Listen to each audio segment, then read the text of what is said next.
शांति। आज 6/5 साकार महावाक्य मधुर संतानगण याद रे रहिबार मेहनत कले पावन होइजिबो। एबे बाबा तुमको पढ़ाउछंती पुणी साथी रे नहीं जिबे। प्रश्न तुमको केउ संदेश समस्त को देवाको हेबो? उत्तर एबे समस्त को घर को जीवाको हेबो, सेथिपाई पवित्र हुओ।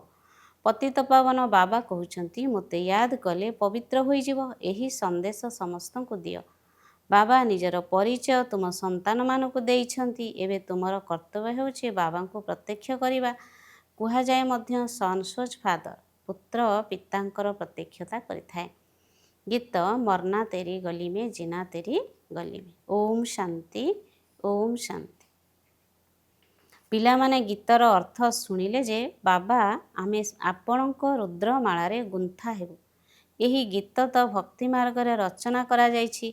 जहाँ किछि भी दुनिया रे सामग्री रही जप तप पूजा पाठ ए सब हैला भक्ति मार्ग। भक्ति रावण राज्य, ज्ञान राम राज्य अटे। ज्ञान को कहा जाउछि नॉलेज पाठपढ़ा, भक्ति को पाठपढ़ा कहा जाए नाही। सेथिरे कौनसी लक्ष्य उद्देश्य न थाए जे आमे कौन हेबु। तेणु भक्ति पाठपढ़ा नुहे, राजयोग शिखिबा एहा हेउछि पाठपढ़ा। पाठ केवल गोटे जगह अर्थात स्कूल रे पढ़ा जाय थाए। भक्ति रे तो द्वार द्वार धक्का खाई थांदी पाठपढ़ा अर्थात पाठपढ़ा। तेणु पाठ संपूर्ण रीति रे पढ़िबा उचित। पिला माने जानिछंती आमे हेउछु छात्र। बहुत अछंती जे माने निजको छात्र बोली भाबु नाहांती। काहेकि ना पढ़ु नाहांती, ना बाबा को बाबा बोली भाबुछंती, ना शिव बाबा को सद्गति दाता बोली भाबुछंती। एमिति मध्य बहुत अछंती जे मानकर बुद्धि रे किछि हेले ज्ञान पशु नाही। एबे राजधानी स्थापन हेउछि ना, एथिरे सब प्रकारर कर्मचारी आवश्यक। बाबा पतित मानकु पवित्र कराइया पई आसीछंती। बाबा को डाकुछंती हे पतित पावन आस। एबे बाबा आसी कहउछंती पवित्र हुओ। बाबा को स्मरण कर, तेबे समस्त को बाबांकर संदेश देबाकु हेबो। वर्तमान भारत ही वेश्यालय अटे। प्रथमे भारत ही शिवालय थिला। एबे उभय ताज अर्थात मुकुट नाही। ए कथा तुमे संतान माने ही जानिछ जे एबे पतित पावन बाबा कहउछंती मोते स्मरण करिले तुमे माने पतितरु पवित्र होई जिवो। किंतु एथिरे ही मेहनत रहिछि। बहुत कम अछंती जे माने जोगयुक्त होई रहुछंती। भक्तमाला मध्य खूब अल्प जनकर होई थाए ना। भक्तमाला रे भक्ति मार्ग रे भक्त नारद मीरा आदिंकर नाम रहिछि।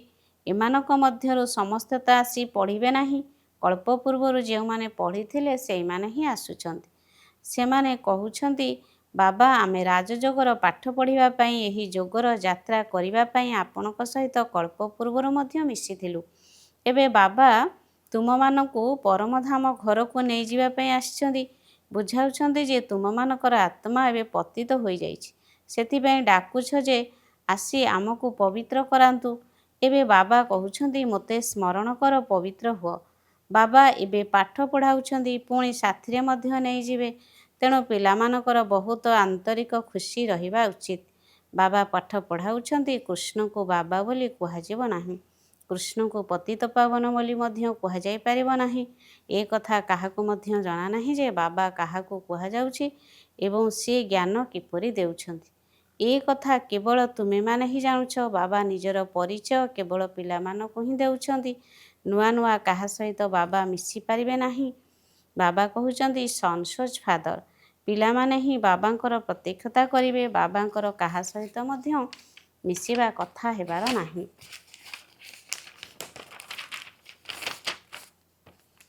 जदिओ एते समय बाबा नुआ मानक सह मिसुछंती। ड्रामा रे थिला ढेर आसुथिले। मिलिटारी वालांक निमंते मध्य बाबा बुझाइछंती तांकर उद्धार करिबाकु हेबो। सेमानकु धंदा मध्य करिबाकु तो पड़िबो, नचेत शत्रु माने आक्रमण करिदेबे। किंतु ता भितरे मध्य केवल बाबा को स्मरण करिबाकु हेबो। गीतारे मध्य अछि युद्ध भूमि रे जे शरीर छाड़िबे से स्वर्ग को जिबे।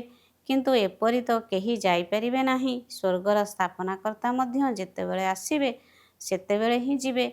स्वर्ग कौन ए कथा मध्य केही जानि नाहंती। एबे तुमे संतान माने 5 विकार रूपी रावण सहित युद्ध करुछ। ବାବା କହୁଛନ୍ତି ଅଶରୀରୀ ହୁଅ, ନିଜକୁ ଆତ୍ମା ନିଶ୍ଚୟ କରି ମୋତେ ମନେ ପକାଅ।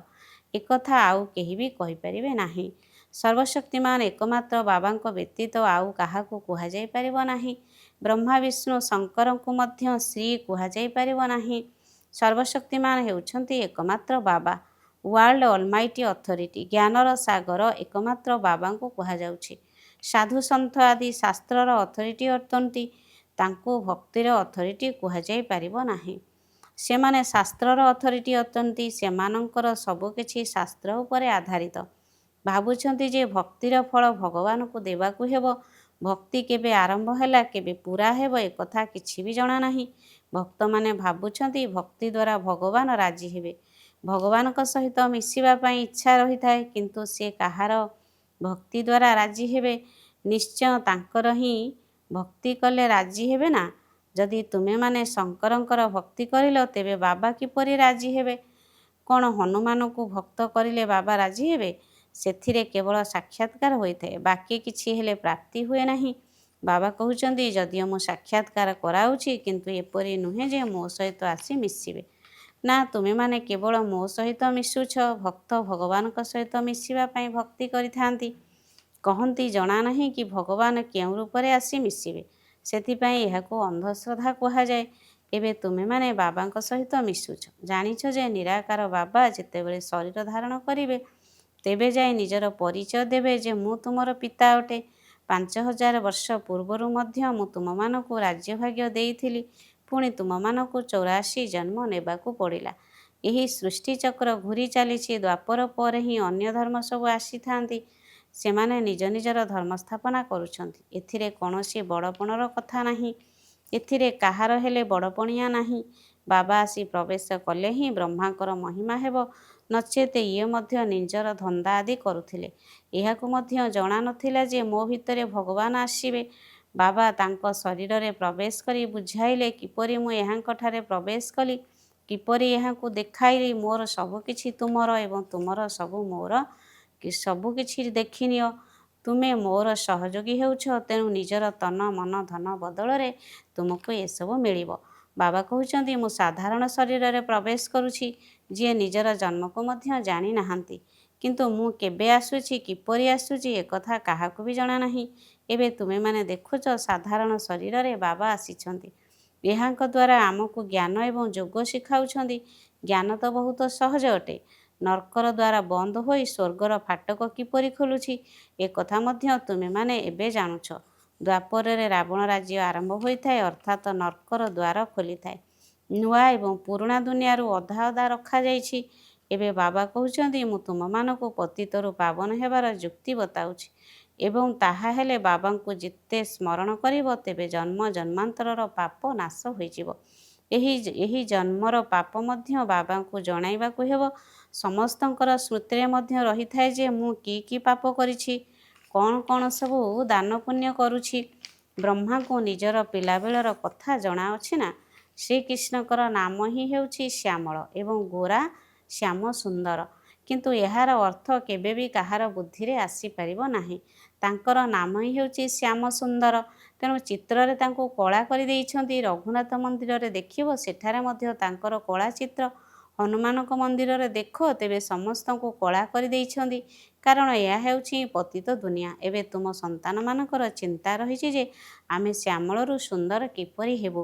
ସେଥିପାଇଁ ତୁମେମାନେ ବାବାଙ୍କ ସ୍ମୃତିରେ ରହୁଛ। ବାବା କହୁଛନ୍ତି ଏହା ତୁମର ଅନ୍ତିମ ଜନ୍ମ, ତେଣୁ ମୋତେ ମନେ ପକାଅ, ତେବେ ତୁମର ପାପ ଭସ୍ମ ହେବ। ତୁମେମାନେ ଜାଣିଛ ଆମମାନଙ୍କୁ ଘରକୁ ଫେରାଇ ନେବା ପାଇଁ ବାବା ଆସିଛନ୍ତି। ତେବେ ନିଶ୍ଚିତ ଏଇଠାରେ ହିଁ ଶରୀର ଛାଡ଼ିବା। ଶରୀର ତ ସାଥିରେ ଯିବ ନାହିଁ। ପତିତ ଆତ୍ମାମାନେ ମଧ୍ୟ ସେଠାକୁ ଯାଇପାରିବେ ନାହିଁ। ପବିତ୍ର ହେବାର ଉପାୟ ମଧ୍ୟ ନିଶ୍ଚିତ ବାବା ହିଁ ବତାଇବେ। କହୁଛନ୍ତି ମୋତେ ମନେ ପକାଅ, ତେବେ ତୁମମାନଙ୍କର ବିକର୍ମ ବିନାଶ ହେବ। ଭକ୍ତି ମାର୍ଗରେ ହେଲା ଅନ୍ଧଶ୍ରଦ୍ଧା। ଶିବ କାଶୀ କହୁଛନ୍ତି, ପୁଣି କହୁଛନ୍ତି ଶିବ ଗଙ୍ଗାକୁ ଆଣିଥିଲେ। ଭାଗୀରଥଙ୍କ ଠାରୁ ଗଙ୍ଗା ବାହାରିଲା, ତେବେ ମଥାରୁ କିପରି ପାଣି ବାହାରିବ? ଭାଗୀରଥ କ'ଣ କୌଣସି ପାହାଡ଼ ଉପରେ ବସିଛନ୍ତି କି, ଯାହାଙ୍କ ଜଟାରୁ ଗଙ୍ଗା ଆସିବ? ସାଗରର ପାଣି ବାଷ୍ପୀଭୂତ ହୋଇ ବାଦଲ ହୋଇ ବରଷୁଛି, ଯାହାକି ସାରା ଦୁନିଆକୁ ଯାଉଛି। ନଦୀ ତ ସବୁଆଡ଼େ ଅଛି। ପାହାଡ଼ ଉପରେ ବରଫ ଜମି ଯାଉଛି, ସେ ପାଣି ମଧ୍ୟ ଆସି ଚାଲିଛି। ପାହାଡ଼ ଭିତରେ ଯେଉଁ ଗୁମ୍ଫାରେ ପାଣି ରହିଥାଏ ତାହା ପୁଣି କୂଅକୁ ଆସିଥାଏ। ତାର ଆଧାର ମଧ୍ୟ ବର୍ଷା ଅଟେ। ବର୍ଷା ନହେଲେ କୂଅ ମଧ୍ୟ ଶୁଖି ଯାଇଥାଏ। ଆତ୍ମାମାନେ ମଧ୍ୟ କହିଥାନ୍ତି, ବାବା ଆମକୁ ପବିତ୍ର କରି ସ୍ୱର୍ଗକୁ ନେଇ ଚାଲ। ତେବେ ସମସ୍ତଙ୍କର ସ୍ୱର୍ଗକୁ ଯିବା ପାଇଁ ବା କୃଷ୍ଣପୁରୀକୁ ଯିବା ପାଇଁ ଆଶା ରହିଥାଏ, କିନ୍ତୁ ବିଷ୍ଣୁପୁରୀ ବିଷୟରେ କାହାକୁ କିଛି ଜଣାନାହିଁ। କୃଷ୍ଣଙ୍କର ଭକ୍ତମାନେ କହିଥାନ୍ତି, ଯେଉଁଠି ଦେଖ କେବଳ କୃଷ୍ଣ ହିଁ କୃଷ୍ଣ। ଆରେ ଯଦି ପରମାତ୍ମା ସର୍ବବ୍ୟାପୀ ଅଟନ୍ତି, ତେବେ କାହିଁକି କହୁନାହାନ୍ତି ଯେ ଯେଉଁଆଡ଼େ ଦେଖ ପରମାତ୍ମା ହିଁ ପରମାତ୍ମା ରହିଛନ୍ତି। ପରମାତ୍ମାଙ୍କ ଭକ୍ତମାନେ ପୁଣି ଏକଥା ମଧ୍ୟ କହୁଛନ୍ତି, ସବୁ ତାଙ୍କର ହିଁ ରୂପ, ସିଏ ହିଁ ଏସବୁ ଲୀଳା କରୁଛନ୍ତି। ଭଗବାନ ଲୀଳା କରିବା ପାଇଁ ରୂପ ଧାରଣ କରିଛନ୍ତି, ତେବେ ନିଶ୍ଚିତ ଏବେ ଲୀଳା କରିବେ ନା। ପରମାତ୍ମାଙ୍କ ଦୁନିଆ ସ୍ୱର୍ଗରେ ଦେଖ ପରମାତ୍ମାଙ୍କ ଦୁନିଆ ସ୍ୱର୍ଗରେ ଦେଖ, ସେଠାରେ କୌଣସି ଆବର୍ଜନାର କଥା ହିଁ ନାହିଁ। ଏଠାରେ ତ ଆବର୍ଜନା ଭର୍ତ୍ତି ହୋଇ ରହିଛି। ପୁଣି ଏଠାରେ ଏକଥା ମଧ୍ୟ କହିଦେଉଛନ୍ତି ଯେ ପରମାତ୍ମା ସର୍ବବ୍ୟାପୀ ଅଟନ୍ତି। ପରମାତ୍ମା ହିଁ ସୁଖ ଦେଉଛନ୍ତି। ପିଲା ଆସିଲା, ସୁଖ ଆସିଲା, ମରିଗଲେ ଦୁଃଖ ହେଲା। ଆରେ ଭଗବାନ ତୁମକୁ ଦେଇଥିଲେ ପୁଣି ନେଇଗଲେ, ତେବେ କାନ୍ଦିବା କ'ଣ ଦରକାର? ସତ୍ୟ ଯୁଗରେ କାନ୍ଦିବା, ଦୁଃଖୀ ହେବା ଏସବୁ ହେବ ନାହିଁ। ମୋହଜିତ ରାଜାର ଦୃଷ୍ଟାନ୍ତ ଦେଖାଇଛନ୍ତି, ଏସବୁ ହେଲା ମିଛ ଦୃଷ୍ଟାନ୍ତ, ଏଥିରେ କୌଣସି ସତ୍ୟତା ନାହିଁ। ସତ୍ୟ ଯୁଗରେ ଋଷିମୁନିମାନେ ରହିବେ ନାହିଁ ଏବଂ ଏଠାରେ ମଧ୍ୟ ସେପରି କୌଣସି କଥା ହୋଇପାରିବ ନାହିଁ, କାରଣ ଏଠାରେ ଏପରି କେହି ମୋହଜିତ ରାଜା ହୋଇପାରିବେ ନାହିଁ। ଭଗବାନ ଉବାଚ ଯାଦବ କୌରବ ପାଣ୍ଡବ କ୍ୟା କରତ ଭୟ। ତୁମର ବାବାଙ୍କ ସହିତ ଯୋଗ ରହିଛି। ବାବା କହୁଛନ୍ତି, ମୁଁ ତୁମ ସନ୍ତାନମାନଙ୍କ ଦ୍ୱାରା ଭାରତକୁ ସ୍ୱର୍ଗ କରାଉଛି। ବର୍ତ୍ତମାନ ଯେଉଁମାନେ ପବିତ୍ର ହେଉଛନ୍ତି ସେଇମାନେ ହିଁ ଭବିଷ୍ୟତରେ ପବିତ୍ର ଦୁନିଆର ମାଲିକ ହେବେ। ତୁମମାନଙ୍କୁ କେହି ବି ମିଳିଲେ ତାଙ୍କୁ ଏକଥା କୁହ, ଭଗବାନ କହୁଛନ୍ତି, ମୋତେ ମନେ ପକାଅ, କେବଳ ମୋ ସହିତ ପ୍ରୀତି ଲଗାଅ, ଅନ୍ୟ କାହାକୁ ସ୍ମରଣ କର ନାହିଁ। ଏହାକୁ ହିଁ ଅବ୍ୟଭିଚାରୀ ସ୍ମୃତି କୁହାଯିବ। ଏଠାରେ କୌଣସି ପାଣି ଆଦି ଚଢ଼ାଇବାର ନାହିଁ। ଭକ୍ତି ମାର୍ଗରେ ଏହିଭଳି ଧନ୍ଦା ଆଦି କରି ଭଗବାନଙ୍କୁ ସ୍ମରଣ କରୁଥିଲ ନା। ଗୁରୁମାନେ ମଧ୍ୟ କହିଥାନ୍ତି, ମୋତେ ମନେ ପକାଅ, ନିଜର ସ୍ୱାମୀକୁ ମଧ୍ୟ ସ୍ମରଣ କର ନାହିଁ। ବାବା ତୁମମାନଙ୍କୁ କେତେ କଥା ବୁଝାଉଛନ୍ତି। ମୂଳ କଥା ହେଉଛି କି ସମସ୍ତଙ୍କୁ ସନ୍ଦେଶ ଦିଅ। ବାବା କହୁଛନ୍ତି, ମୋତେ ମନେ ପକାଅ। ବାବା ଅର୍ଥ ହିଁ ଭଗବାନ। ଭଗବାନ ତ ହେଉଛନ୍ତି ନିରାକାର। ଶ୍ରୀକୃଷ୍ଣକୁ ସମସ୍ତେ ଭଗବାନ କହିବେ ନାହିଁ। କୃଷ୍ଣ ହେଉଛନ୍ତି ଛୋଟ ପିଲା। ଯଦି ଶିବ ବାବା ଏହାଙ୍କ ଶରୀରରେ ପ୍ରବେଶ କରି ନଥାନ୍ତେ, ତେବେ ତୁମେ ସବୁ କ'ଣ ଏଠାରେ ଥାନ୍ତ? ଶିବ ବାବା ଏହାଙ୍କ ଦ୍ୱାରା ତୁମମାନଙ୍କୁ ପୋଷ୍ୟ କରାଇ ନିଜର କରିଛନ୍ତି, ତେଣୁ ସିଏ ମାତା ପିତା ଉଭୟ ଅଟନ୍ତି। ତେବେ ମାତା ତ ସାକାରୀ ଆବଶ୍ୟକ ନା, ସେ ତ ହେଉଛନ୍ତି ଆମର ପିତା। ତେବେ ଏହିସବୁ କଥାକୁ ଭଲ ଭାବରେ ଧାରଣ କରିବାକୁ ହେବ।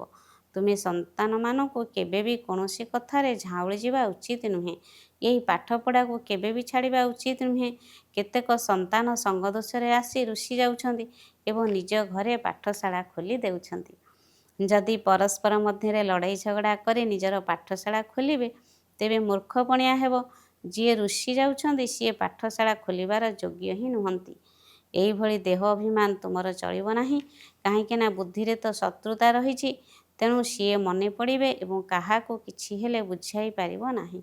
ଏପରି ମଧ୍ୟ ହୁଏ, ଯାହାଙ୍କୁ ଜ୍ଞାନ ଦିଅନ୍ତି ସେ ଆଗକୁ ଚାଲିଯାଆନ୍ତି, ନିଜେ ତଳକୁ ଖସିଯାଆନ୍ତି। ତେବେ ସେ ନିଜେ ମଧ୍ୟ ବୁଝିପାରିଥାନ୍ତି ଯେ ମୋ ଠାରୁ ତାଙ୍କର ଅବସ୍ଥା ଭଲ। ଯିଏ ଶିକ୍ଷା ଗ୍ରହଣ କରିଥାଏ ସେ ରାଜା ଏବଂ ଶିକ୍ଷାଦାତା ନିଜେ ଦାସଦାସୀ ହୋଇ ଯାଇଥାନ୍ତି। ଏପରି ମଧ୍ୟ ଅଛନ୍ତି।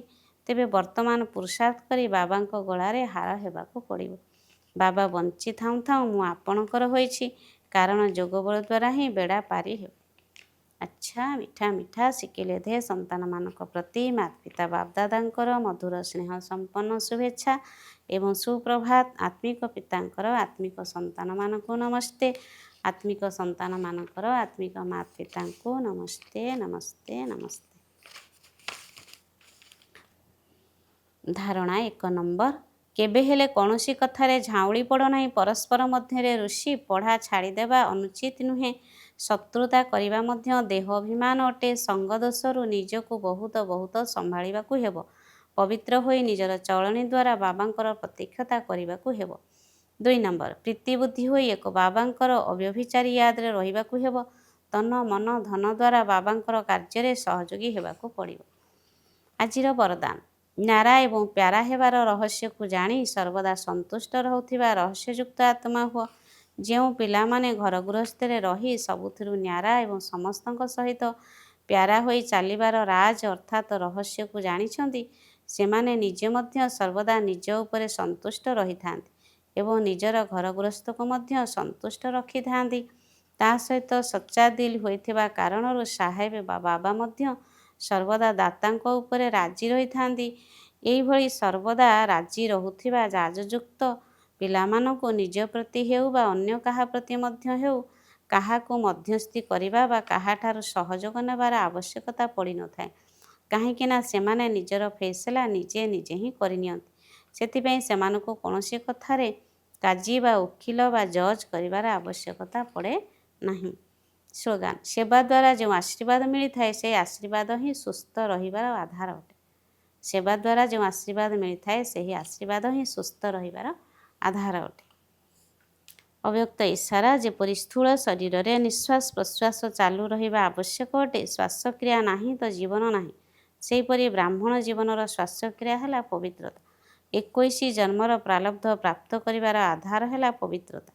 ଆତ୍ମା ଏବଂ ପରମାତ୍ମାଙ୍କର ମିଳନର ଆଧାର ହେଲା ପବିତ୍ର ବୁଦ୍ଧି। ସଙ୍ଗମଯୋଗୀ ପ୍ରାପ୍ତିଗୁଡ଼ିକର ଆଧାର ଏବଂ ଭବିଷ୍ୟତରେ ପୂଜ୍ୟ ପଦ ପ୍ରାପ୍ତ କରିବାର ଆଧାର ମଧ୍ୟ ପବିତ୍ରତା ଅଟେ। ସେଥିପାଇଁ ପବିତ୍ରତା ରୂପୀ ବ୍ୟକ୍ତିତ୍ୱକୁ ବରଦାନ ରୂପରେ ଧାରଣ କର। ଓମ୍ ଶାନ୍ତି।